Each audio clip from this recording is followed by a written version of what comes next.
Hello everybody, welcome back to Grounded Conversations. For those who are new here, I'm Liv. So this episode, because Valentine's Day is in a week's time, I wanted to talk about just how there can kind of be a pressure on it to kind of be in love and especially in like a romantic way, like to be in a relationship and all these other things, and how it can be really easy for people to find love complicated, and how we have to sort of learn to soften again in order to let people in. Because at the end of the day, love can be really scary and it can be very easy to sort of shut yourself off and protect yourself from it. But I mean, Valentine's Day is one of my all-time favourite holidays, and I don't actually think I've ever been in a relationship during Valentine's Day, so I'm probably the best person to talk about why Valentine's Day is actually, and even just love as a whole, is more than just romantically. Because I find for me on Valentine's Day, like I generally love just making my friends their own little cards and writing them really cute messages in and getting my friends gifts and yeah, just all sorts like that. I mean, I don't think she's gonna watch this, to be honest, but I'm getting my flatmate Valentine's Day gifts, and even though she's got a boyfriend, but you know what, she was mine first, so it's fine. But I've literally brought us walkie-talkies that I'm going to I've literally got gems here. I'm not going to use the green ones, I think I'm going to use blue and pink. But I'm going to bedazzle these walkie-talkies. I think it's really cute, and then give her other presents. Because I just think that's a really fun idea, personally. But anyways, I think it's important to know that love shows up in so many different ways through our friendships, family, how we love ourselves, and just ways that just aren't romantic, and even just how we creatively express ourselves can be quite loving and things like that. And I think it's an interesting question to ask ourselves is, what if Valentine's Day wasn't about who we love and who loves us, but is more about how we give out our love? So let me reword that properly. What if Valentine's Day was about how we love people and just love life rather than who loves us? Because I know for me, because of things that happened growing up and just especially friendships and all sorts, I think being hurt in the past by even just friends and just people in general, it can make it hard to fully let people in and to let people fully love us. So when there's a whole holiday based on love, it can be actually, please, I'm not doing this. No, thank you. And it can just not feel great. But I think from somebody who has who knows that they've been hurt by people in the past, I know it can be really hard to fully let people in, even in friendship, because it's you're always bracing for them leaving or them misunderstanding you or just being hurt again, and it's just not a great feeling, honestly. And it can make it easy to sort of make always keep emotional space from people and to not fully open up and to pull away before they pull away, because you sort of it's an unconscious thought of oh shit, I actually really like this person as a friend or in a different way. That's scary. What if they hurt me? What if this happens? What if this happens again? Blah blah blah. So it's very easy to be whoa, this is a lot for me. Let me move away there. Let me move out of this situation. No, thank you. And I think a lot of people, wow, anyways, from my personal experience, I think growing up and having a bit of an internal belief of if people always hurt me and these things always fail or whatever, it can be very easy to have the internal belief of, oh, I'm unlovable and I'm not enough for people, or I have to do X, Y, Z in order for people to love me, and having a belief that love is conditional when that actually isn't really healthy. It's crazy because even if you don't consciously think that, just living that way and turning up and knowing that you're protecting yourself, which isn't a bad thing, but protecting yourself to the point that you're not letting people, even good people in that honestly just want the best for you, and distancing yourself from people and just being so independent that it's actually you're just being independent because you're too scared to trust somebody into your life and to trust somebody to get close and to do things for you and all these other things. And it can make you be quite guarded. I think being aware of if you're doing stuff like that really helps. But I think it's important to be aware of it and to be oh, I do this pattern, or I believe this certain thing because this happened to me when I was growing up, or because of this situation I was in, or whatever else. I think it's important to be aware of it and to think, oh, actually there's nothing wrong with me, and it makes sense for me to feel this way based on situation that I was in before, because these patterns that I put myself in these situations and how I react to things now is just a way of my brain and myself keeping myself safe from being hurt again. But it stops you from being able to fully let people in and to fully love other people. And I find it hard as well, even with my friends. It's I love you so much, but because I'm scared that even as a friend that something's going to happen, I find it extremely hard to fully let you in, because I just find it's like I'm fighting with myself on it.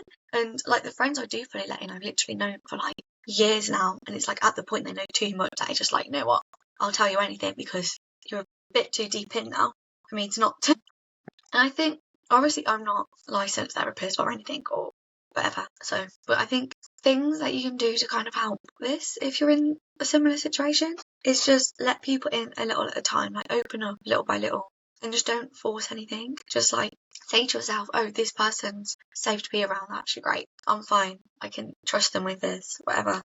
And don't assume people are going to leave before it happens. Don't think, oh, they're going to hurt me, they actually don't like me. Don't assume that. Don't think they're going to leave you. Instead, like, and it's weird when you're like used to like not letting people do that, but just let people be like, I want you around and stuff like that. Because honestly, you deserve it. Like, trust me. Especially if you have been through situations that have like made you feel like shit. Trust me, I know it's hard, especially when you like don't let people do it for like ages. But trust me, I think you have to like let it feel safe before it's perfect. I think it's easy as well, even in relationships, to go into it thinking, oh, this is going to be like a Disney film. Everything's going to end up being perfect. I'm going to run away with my Prince Charming. It'll be amazing. And it's so easy to sort of romanticize an idea of somebody and to have this unrealistic perfect dream with a person, or even in friendships or anything else. And I think you have to take a step back and be like, actually, I'm not a perfect human being. They're not a perfect human being. We're going to make mistakes. Things are going to happen. Give yourself and give people in your life grace as well. It's going to be a very rare situation for somebody you love to not ever hurt you and to not ever do something that you disagree with or that you don't like. But it's important to be able to like learn how to communicate with them and talk to people and talk about your feelings and open up to people and be able to say to them like, obviously you mean a lot to me, but you did this and this actually hurt me, but I still want you around, so can we actually talk about this and help each other move past this situation rather than completely shutting people out? Because if you completely shut people out every time they do something that hurt you, you wouldn't have people around. I think it is important to give people grace, and obviously some situations it's important to forgive from afar and for them to not be around, don't get me wrong. But I also think you have to just let people, like, you just have to understand that as like people and as humans, nobody's perfect. Like, I'm sure you've had times where you've hurt people close to you, and you had times where you've been hurt by people you loved, but it's important to be able to understand why you're hurt by it and understand, be able to communicate with the other person why that hurt you, how you can move past it, and just like loving each other in that way as well, and loving each other in a way that you are trying to understand each other and are trying to be better for each other. I think that's how some of my best friendships like that as well, like where we're both encouraging each other to be the better versions of ourselves and to learn what we're doing wrong in our lives and unhealthy patterns and things and moving past it. Are some of the best friendships I have, let alone like in other aspects of my life. And I think you have to learn, like, when you do start pulling away from people emotionally, you have to catch yourself, like, oh no, I'm not doing that again, because actually this person hasn't given me a reason to leave yet, so hold on, let's stay around a bit longer. Because yeah, I think it can be so easy to just like kind of get a bit freaked out and just a bit like fight or flight mode and panic mode and just want to run away. I think it's important to just know that you are allowed to take up space and you don't need to earn people's love. You don't need to, especially if you feel like you're not enough for people. I know it's so hard to think like, but because I'm not enough, I have to act a certain way and do certain things in order for that person to want me or for that person to love me. When in reality, you don't. Like, I think it's important to love yourself how you are as well, so then you can let people love you for you. Because, yeah, I think it is important to just love yourself to the highest capacity you can. I don't think if you learn to love yourself and letting other people love you, it's a lot easier, because you see how amazing you are. And you learn that you deserve to feel loved just as everybody else does. And actually, I'm amazing how I am, and I'm great how I show up in the world. And I don't need to do anything extra or anything else in order for anybody to come and love me, because actually I'm amazing. And if somebody else doesn't see that, that's their loss, not mine. And I think it's important to learn to love. That's a whole other episode, maybe next week's. But healing from things that make you feel unlovable and like not enough can be quite hard, and it can be quite easy to rush that and to feel like, oh, I need to get over this really quickly so I can start dating or so I can do whatever. But actually, I think rushing doesn't help. I think you have to actually take a step back and soften a bit and soften into yourself and how you treat yourself and how you expect people in your life to treat you. And you have to sort of soften and let people do things to you and love people how you want to be loved and all these things. One of my favourite musicals is Moulin Rouge. We're not going to talk about how they're finishing it, how it's closing on Broadway, because it is actually, it's quite personal to me. It makes me deeply, deeply hurt. But in Moulin Rouge, one of the like recurring themes is truth, beauty, freedom and love, which I think even just like as a whole, they're very good things to sort of like, I personally like, I don't know, from watching the musical, I think truth, beauty, freedom and love are very good ways to sort of see the world and how to show up in the world and all the other stuff, but I'm not going to go into that today. But in Moulin Rouge, one of my favourite quotes from the musical, fingers crossed I actually get this correct and have remembered this correctly, is, why else live if not for love? And I think it's just, I don't know, I just feel like reflecting on it, because I feel like on earth and in this world, there's so many people to love and there's so many things to love and things to see and everything else. And I think if you truly look for it and if you truly live your life giving out love and focusing on how you can love everything and love everyone and just centering your life on it being so abundantly full of love and just so just like literally like a little bubble of love, it's just like, I don't know, it just makes your life feel so much more like amazing.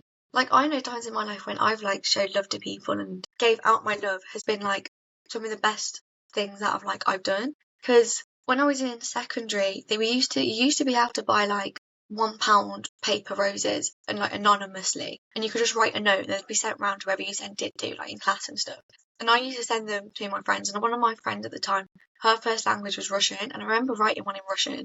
Can't tell you I could do it again, but I managed to do it when I was secondary school. But I remember writing all my friends just like paying these like literally £1 roses and writing them all like cute little notes about how much they mean to me and how much I loved them. And obviously nobody reacted badly to it. Everybody loved it. And I even got a couple back. But I mean, I always used to buy one for myself as well. When my brother was in year 7, he like clocked onto it. It was like, why did you buy one for yourself? Like, this is a bit weird.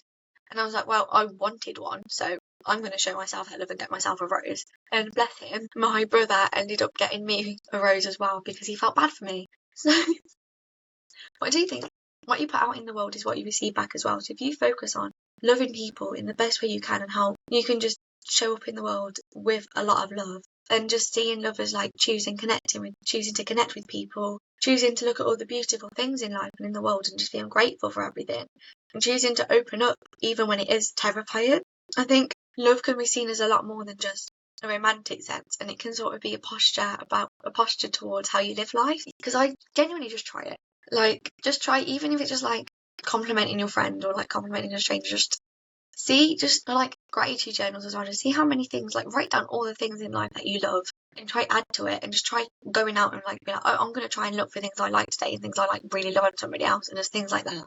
And I think you sort of romanticize your life that way as well. Like if you turn up trying to love everything and you try seeing love in small moments, creativity or friendships, and laughter with your friends and family and like just close ones as a whole, and just quietly understanding people on a human level, it's just, I don't know, life is just like a whole different perspective. But I think seeing Valentine's Day in that way as well, not just seeing it in the romantic sense, seeing it as like Valentine's Day, like how can I spend more time with my friends and how can I show my friends I love them? Like, I love writing my friends love letters, like truly, like never had a bad response, genuinely.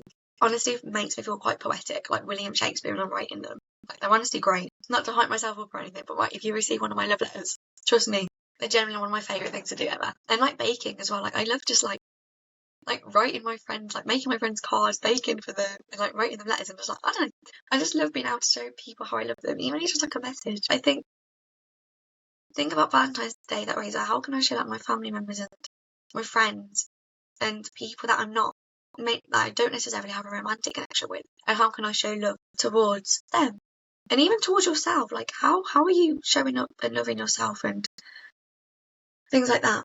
So yeah, I hope everybody does have an amazing Valentine's Day no matter what you're doing or how you feel about it. I hope at least you show love to yourself, and I hope you have a great day. I think that's it for this episode. I hope you got something from it or wasn't just all just like randomness.